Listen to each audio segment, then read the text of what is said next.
I pledge allegiance to the flag of the United States of America and to the republic for which it stands, one nation, under God, indivisible, with liberty and justice for all.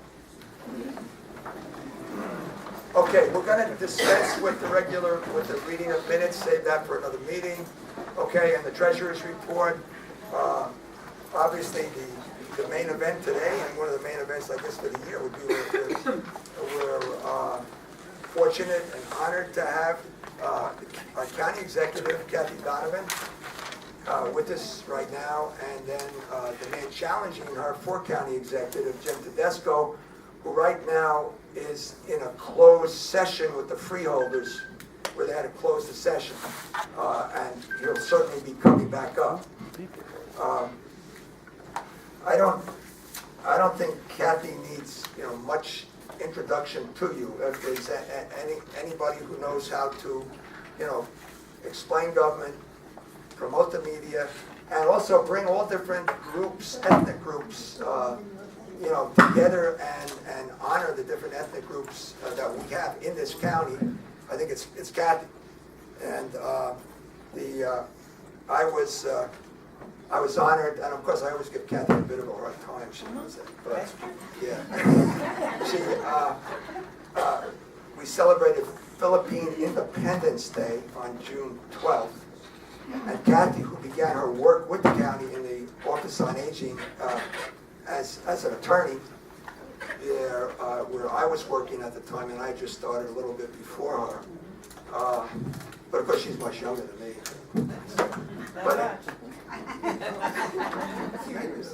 But anyway, she knows my wife is a Filipina, and so last year she had me lead the Pledge of Allegiance. This year she didn't, but that's okay. Right. But she recognized my presence. Okay, there, and then of course I said, but also I'm the president of the union. Wherever I go, I try to make sure that people know we have a union. Okay, and we don't have two heads, whatever. Although I have a big head, but not two heads. So without further ado, the Honorable Kathleen A. Donovan, our county executive.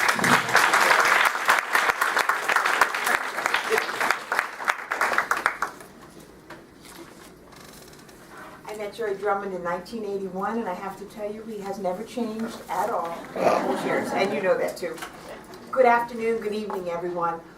I think the format, Jerry, is for me to speak for a couple of minutes and then it's open to questions. Is that it? Yeah, my intent was that maybe both candidates, I don't know if Jim's not here yet, No. would be, you both speak and then be open to questions. But if you speak and then open to questions, it's sort of free.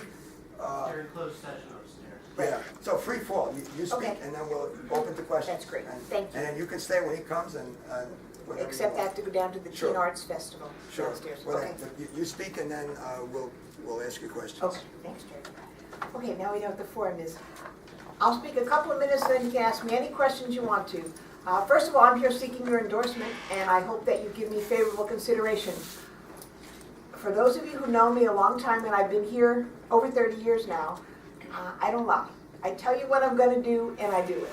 If I tell you no, it's no. If I tell you yes, it's yes. I kept every campaign promise that I made in 2010. I have kept them now in 2014, all of them. When I got here, there were certain things, and I've been county clerk before this, so I had an understanding of some of the things that I liked and didn't like for employees of Bergen County government. So when I got here in January of 2011, or moved up to the 5th floor, we did a few things. I eliminated furloughs. I thought they were horrible. Some of the people in the county clerk's office had to go to food banks because they couldn't lose that day's pay. Their money was so tight. I thought they were a terrible thing to do, and I immediately eliminated all furloughs beginning in January of 2011, and we haven't had them since. We did have layoffs the first year. I worked really hard to eliminate them going forward, and we have not had any layoffs since 2012. And it's been tough times for everybody. I want to applaud the union right now because they have worked very well with my administration in getting things done that hadn't been done in a very long time. For instance, We were supposed to have safety meetings here in this building and at Rockley, but I'm talking right now about One Bergen, but it also applies to Rockley. And the prior administration had not had that, I don't think ever. We immediately instituted that so the unions and the management, if you will, could work together on that, because we're all in this building and I want everybody to have a safe experience here. I want to have a good experience, but I want to have a safe experience. I brought back a nurse. The prior administration eliminated the nurse. I thought that was crazy. For as many people as are here, I thought you all deserved a nurse. You can go in private and ask her any questions you want to, talk to her. I think that's worked out really well, and I've had people say to me, it's so nice to be able, when you talk to your doctor, you think, I think I got what he said, or what she said. Then you come into the nurse and you sit down and maybe you didn't hear right, but the nurse Deb has been able to talk to a lot of people and help a lot of people, and I'm very proud of that, and I'm very grateful for what we were able to do. We've got an open door policy. Someone has a problem, they either come to the union who comes to us and we work it out, or we don't work it out, but we have been able to sit at the table. All the negotiations that we had for the contract, we didn't have any drama or threats of any kind. We sat down and we negotiated what I believe are fair contracts. Are they as good as you would like? Of course not. Are they as good as I would like to give you? No. But the reality, there's people who haven't gotten any raises at all. But the union people, we made sure that you got raises. Are they great? I'm sure you'd rather have more money. I'd rather give you more money, but that's not the reality that we're working in today's climate. We increased safety preparedness. We have more fire drills. We have an enhanced fire marshal program. We, meaning the administration, and the union will be in this next time, had an active tabletop shooter demonstration, because let's face it, we could be a target here. And we will be working with you and the union over the course of this year to have some shooter drills here in the building, so you will know what to do if we get an active shooter coming into this building. We have had one in the administration to talk about it, and we will be having drills before this year is over so that you know what's going on. We have offered CPR classes for free to as many people who want to take them, who are employees of Bergen County government. All you have to do is sign up for them and we will find you a slot. We also brought Bergen Community College here to you. So if you wanted to sign up for a course, you could sign up for it here at One Bergen. You didn't have to schlep all the way to Paramus or Lyndhurst to do it, making it more convenient for you and more convenient, I guess, for the college as well. We've worked on standardizing the computer systems, trying to bring internet portals for the county website. We are having, rather, an internet portal on our county website that's going to be dedicated directly to the employees so that you can get updates without having to go through the public stuff. You're going to have an employee site where you can get information. And then we have had a series of what I call morale boosting events, but it was a tough year for the winter, so what did we do this year? We had beach day after a long winter. We now, thanks to Ron Kisner, have music on the piazza. There are his song choice. If you have a problem with any of the songs or you want to have different ones, talk to Ron Kisner about that. But we try to make it a little better. We had a continuation, of course, of Take Your Child to Work Day. We had the Easter egg hunt for anybody who wished to participate. We will have a 4th of July barbecue, not on the 4th, but close to the 4th. We're going to have a barbecue out on the piazza for everybody here. And the last thing that we're going to do this summer, hopefully in the next 2 weeks, is we're going to start having a farmer's market once a week on the piazza outside. So if you want to buy vegetables or fruit, you can go right to it and have that. County police officer, actually, Michael Venezia, said to me one day, why don't we have a farmer's market? And I thought, I don't know, that's a great idea. So we are going to have a farmer's market out on the piazza. Use it or not use it, but it's there if you want it. Those are some of the things that I've done with you in mind over the last 4 years. And I will continue to do that over the next 4 years when I'm reelected. And if I'm reelected, I believe that I will be reelected with your help. And I'm going to do everything that I need to do to get that done. And we go forward together. Never going to be perfect, but it's going to be honest. It's going to be fair. I don't care if you're a Democrat or a Republican or an unaffiliated. I've hired both in the county clerk's office in my 22 years there, and certainly as county executive, I hire people. I don't ask you what your party affiliation is when I hire you. I want the best people for the jobs, and I will continue to do that. Having said that, Mr. President, I guess I'd turn it over to any questions you have. I can talk forever, but that's not terribly helpful. That's great. So, from the floor, if you have a question about anything. Kenny Russell, and please, I may know who you are. Just identify yourself and, where you work. My name is Ken Russell, motor vehicle operator at Community Trans, and I happen to be president of Local 655. I know where you stand on the merge possible, what they're working with the county, police, and sheriffs. In the event they did merge, what would happen to our current security department? I don't know. One, is not going to happen, but two, if it does, hold on to your wallets. That the merger that's proposed now by the freeholders will wind up costing, not saving, costing over $72 million over the course of 25 years. We've costed out some of the numbers. It's going to wind up costing money. So it's not going to happen. I don't know what would happen to security guards. You know my stand on the security guards. They ought to be people we know, people we trust. I don't want to change that. You got me with that plan, but I will never say yes to that plan. You don't put a politician in charge of a police department. Sheriff is like me, I'm a politician. I shouldn't be running a police department, and I'm not. You don't put a politician in charge of that, and for a lot of other reasons, the county sheriff's department costs much more money per person than does the county police, for a lot of different reasons I don't have to go into now. But I would want to protect the security. I don't know what would happen, Ken. Okay. Anybody else? Okay. Anything. Joe, break the ice. I'll have to ask a I question. Go don't have ask to a talk question. about the pension question Yeah, again? yeah. Okay. Can you tell us something about, where we stand in the county with, and I can. what you put in and where we stand Yeah. and everything like that? Starting Where's this in going? 2003, actually, the state stopped requiring the county to put in money to the pension, both for PERS, which is us, and PFRS, which is police and fire. And then we started having to pay it again in 2005. I have a chart here, which is what I'm looking at. The county portion of PERS and police and fire as well is, as you said, 75% funded. We've paid every single dime. You've paid all your money. The county has paid its money. So we're actually in much better shape than a lot of the other portions of the state pension system is. The things, oh, thank you, Jerry. The questions or the comments that Jerry was making before, I'm going to suggest to you that you have our county legislators come and address you on that, because those are not things that a county government can do. Those are state legislative issues. They involve maybe new laws on the state level. The county really doesn't have anything to say about what the pension contributions are. We collect what the state formula tells us to do. The state then, they use an actuarial table, and we're actually paying based on 2011 employees now in 2013, and now in 14 we're based on 2012. All the money's going in, they just can't base it instantly on how many people are in the county government, but we don't have any control over that as well, and I would recommend you bring in the assembly people and senators and have them explain what they're doing for the pension, because I care about it a lot as well. I paid into the system almost 30 years, so I So understand. you're not, what's happening now, you're not sure, I mean, while we put in more, well, we're at the 75%, we both agree on that, and that's what's, okay, and the state's about 50. In purse, you don't know, let's say, where that leaves us, except we better get some clarification now from the legislature.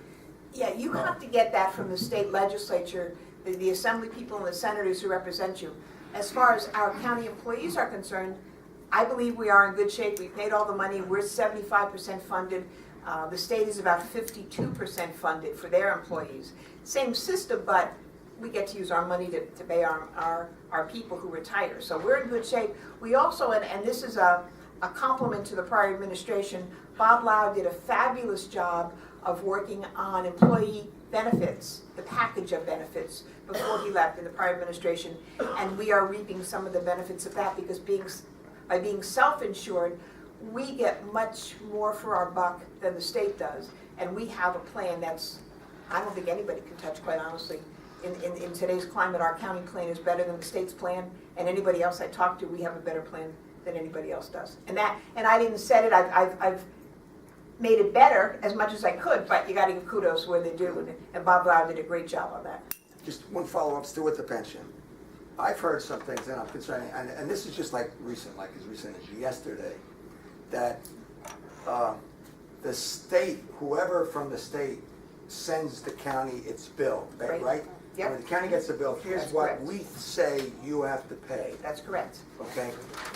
Looks like this. Recently sent us a bill that was $2 million less than what we thought we were gonna have to pay. And that worries me if that's true, because like, if you're looking, the stock market's going up so much now, all of that money would be making money, and I have a sense that, are we getting set up, I mean, not by you, okay, but by people down in Trenton to make us, oh, we're up here, and their plan is here, so they're gonna start to take less, so we get down to The where answer is they no, no on that. In December, we got a notification, actually after December, we got a notification after I presented my budget to the freeholders that the contributions the county had to make for this year were $2 to $3 million. I've forgotten the exact number, between $2 to $3 million less than we anticipated, based on our calculations. But they use an actuarial table that's different from ours, and they calculate it, and I have some of the calculations here, or the way they calculate it. But it's $2 to $3 million less than we believed it would be. So that's part of the money that the freeholders then cut from the budget. But the state did not do anything scamming with that. They just said, here's the pension contribution. It goes up or down depending on how many employees we have, the salaries people make, the actual actuarial tables on lives, how long people are going to live, that sort of thing. But we did not get something from the state to set us up. That's not true. Okay, because I noticed your budget, you presented your budget, I think, in March. Yeah, But still with that, you had like, I think it was like 9.8 million towards the pension. right. But the budget that's coming out now, you know, after going through all these meetings for 3 months, is $1 million or $2 million less. Yes, because the actual bill was $8,717,624. That's what we had to pay. So it's a little less.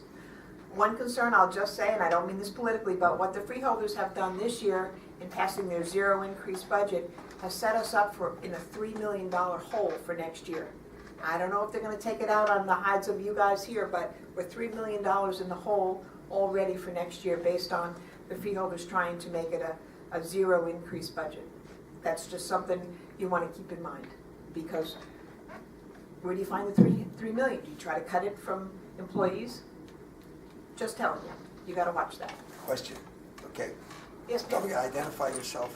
So Vivian Baker, I'm a nursing assistant at the nursing home. Yes, you said that. I just want to ask you, are you planning on privatizing the nursing home or what? Because before you had said no, I remember that. So what's the plan now? The question, excuse me.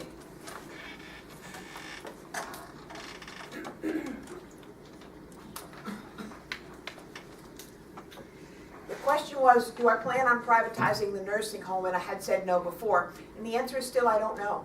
I don't know what we're going to do with it.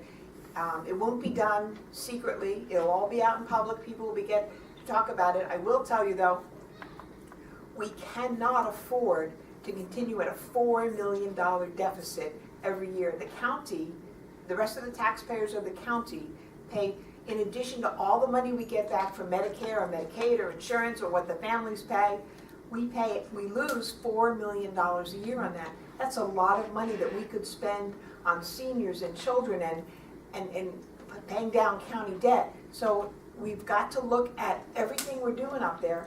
It is not an easy picture because we are paying $4 million over and above what we take in there. And we just can't continue to have those kinds of deficits. It's a real practical problem. So the answer to you, as honestly as I can say, is I don't know. If we could find some way to cut that deficit, we have done some of that with people. We went after people who just refused to pay their bills there, who had the money to do it, and we've gone after them and recovered about I think $1.3 million was the last number I saw about 2 months ago from our asset recovery program. But quite honestly, we cannot continue to have Rockledge exist at a $4 million deficit. But that sounds to me like there's something in the plan. I don't No. know what it is. I know you're going to say that, but it's not. But I'm telling you, we got to look at that. Anybody can have any ideas they want, but you want me to lie to you and say, oh, it's fine? It ain't fine. It's $4 million in a hole that we're all paying for a handful of people to get wonderful care, and we will protect the people who go there. We will protect the people who work there, yeah, and then the residents, but also the employees. But we have got to look at things that cost $4 million every year. At least we are in the hole, $4 million. That's a lot of money to have to make up. So the answer to your question, as honestly as I can make, is I don't know. It's not going to stay the same, but what it's going to be, I don't know. That's not going to make you happy. I get that, but that's honest. Is on that point? Okay, Diane. Hello, Joe Gordy, I'm the treasurer for Local 755. It was my understanding the county actually had a rather large budget surplus. So was that, Actually not. We don't have, take care of it? no, it would not. We have a surplus that we have to keep by law for any emergencies, but every single year, Rockley costs us over $4 million because of the patient care there. And even though we get reimbursed, I'm not talking about salaries necessarily, but to run Rockley, we lose $4 million a year. We can't keep it up. Well, I understand that you have to keep a certain amount of surplus to keep your bond rating. What is that surplus and what do we have over that surplus? Oh, I'd have to get that for you. I don't keep that in my head. I can, but we cannot use that surplus every year to fund Rockley. It's just not going to happen. Yes, ma'am? In Passaic County, they expanded their nursing home and made a new nursing home a few years ago, Preakness, and now that has worked for them. Other counties have gotten rid of their county nursing homes, I think Morris did. Many counties have. Yeah, so would there be any benefit to trying to reconstruct Rockland in a newer and possibly more financially sound manner? And you know, if you have enough beds, it might cost less per person and whatnot. It might. I don't know that answer, and that's certainly one of the things we will look at going forward. Do you expand it? Rockley's old, of course, too, so it needs a lot of upkeep, and you may need a new building, and anything is possible, which is the answer to your question. Anything is possible. And it wouldn't be privatizing. Let me be clear on that. We're not looking to privatize Rockley. We're either going to be in the business or out of the business of running a nursing home. I'm not sure county government should be in the business of running a nursing home. There may be other nursing homes that will take care of that population better than we can do it, and that's no offense to the employees who work very, very hard there. I'm not looking to privatize it. I'm looking for a solution to a $4 million deficit every year there, and the buildings at Rockley are getting older and older and older. It may be that we create another nursing home for Bergen County. I don't know. You know, no matter what we do, it's going to cost big bucks, and we have to look at that going forward. We've looked at it for the last 3.5 years, and I don't have an answer for you on what we're going to do. And it would be, it's not me alone, it's with the freeholders. They would have to agree as well to some kind of decision. I'm not looking to privatize it, but that certainly is one of the issues that people have talked to me about and said, why don't you let some other company or entity rather than the county keep the license, but let another entity run the Rockley Center. Everything is on the table, and I have not made any decision other than business as usual cannot continue. We've trimmed the cost. You know, we used to give, unfortunately, the employees of Rockley got free lunches to the tune of a couple of hundred, and free dinners and free breakfasts to the tune of a couple of $100,000 a year. We stopped that because that wasn't fair, and it wasn't in any contract. It was just a habit that had grown over the years, and it wasn't fair to everybody else. So we stopped that, and that saved us $100,000 a year, but we cannot continue to run something at a $4 million deficit. Diane, go ahead. I just I got a lot of response to that, as you know. Yep. First of all, the $4 million, I know where that's from. Okay, basically you take what does it cost to run the place and what revenues come in. Correct. Now, the revenues that come in, though, are close to $9 million.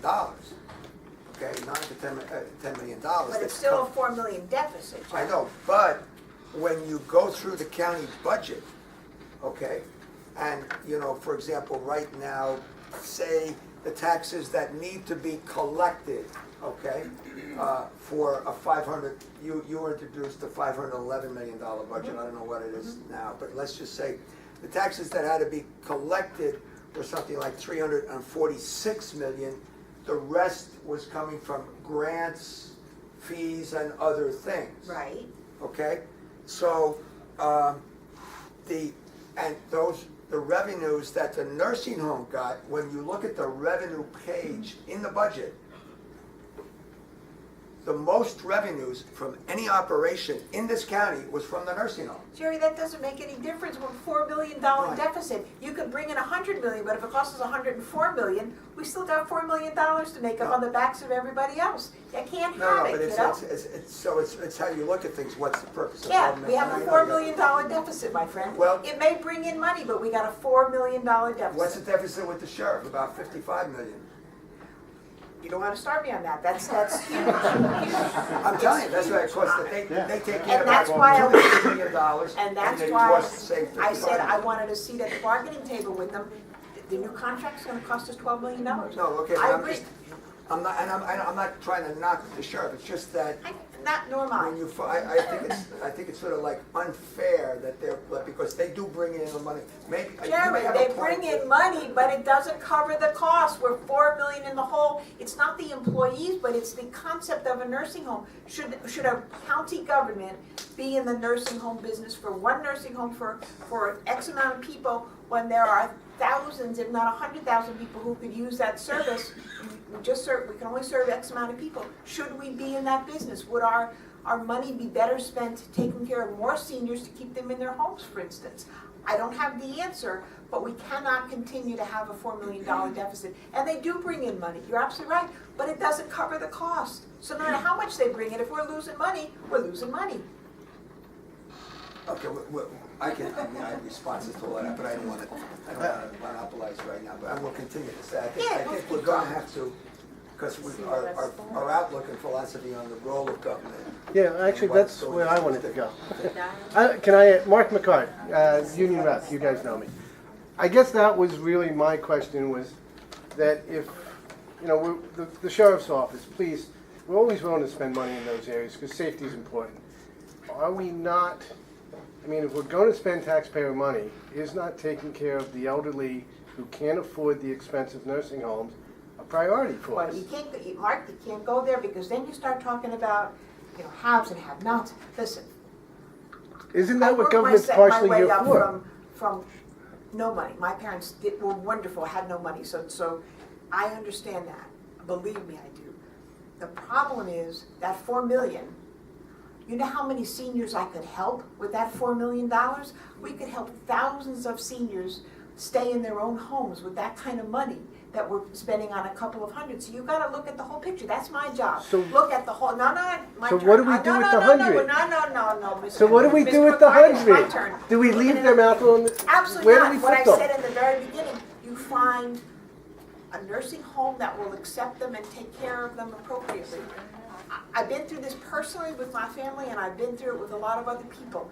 My job is to spend the tax dollars the best I can to give the most I could to your people for raises, if you will, your people being 755. But is it ever enough? No. Do you put those people out on the street? Absolutely not. But if 125, 200 people-ish, round numbers, are getting care with that $4 million deficit, that I could take that money and spend it on thousands of seniors who need, depends, who need, that's one of the hidden problems in the senior population. They don't have enough money to buy depends. You know what I could do with that $4 million and help thousands of seniors stay in their homes? You gotta look at the most you can do for people. I'm not looking to say, put it in somebody's pocket. I'm saying, look what the county could do for people with another $4 million. Could they have gotten another 0.5% raise? Maybe. Could we have kept seniors out of nursing homes because we could afford home health aid? Any of you who've taken care of family in your homes, you know how hard it is to get people to come to your house that you can afford. Could you get visiting nurses to come more to homes so people have just that little extra that keeps them in their homes for longer, or maybe till they pass away? It's a balancing of needs, and I do that every day in my job. That's what I got elected for, so I'm not complaining. But it is not, those poor people versus somebody else. It's a small group of people, considering we have 905,000 people, and you absolutely have to take care of them and provide for the employees. But maybe the employees at Rockland could be doing something else, taking care of seniors, that we could spend, $4 million. What does it take to have a home health aide? A couple of $100 a week? You know what we could do with that money, Mark? It's not that we don't want to help those people. We will, if you will. We will help the people and the staff. But what's the right way to spend your tax dollars? And I bet if I ask people here, we'd all have different answers. But it's not a them versus us. We're all in this together. But I got to figure out a way to spread as much of the tax dollars around as I can, and helping just a very small amount of people who get wonderful care. But could I get them the same care in another facility, or could we use that kind of deficit or the money that we don't have to spend on that in keeping people in homes, in keeping the handicapped and disabled kids to get an education, in keeping Meals on Wheels going for seniors and giving more people Meals on Wheels. I mean, there's a way to spend that money that just isn't going down the drain. That's my frustration. We could do so much good with $4 million more in our budget that we just throw away. And that's a problem for me.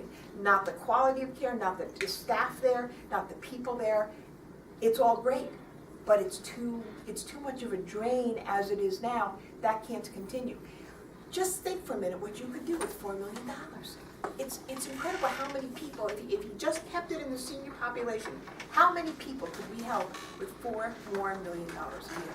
It's astonishing the amount of people we could help. People could have more Meals on Wheels. They could have more community trans. We never have enough buses for the seniors and disabled community. We could hire more drivers. We could have more community transportation. $4 million, that's one hell of a lot of money. So that's my philosophy. Take the tax dollars and make it go as far as I can to as most of the population as needs it. And when I have something that's draining us at that amount of money every year, you gotta look at that, because that's just not fair to everybody else. I guess there are different philosophies.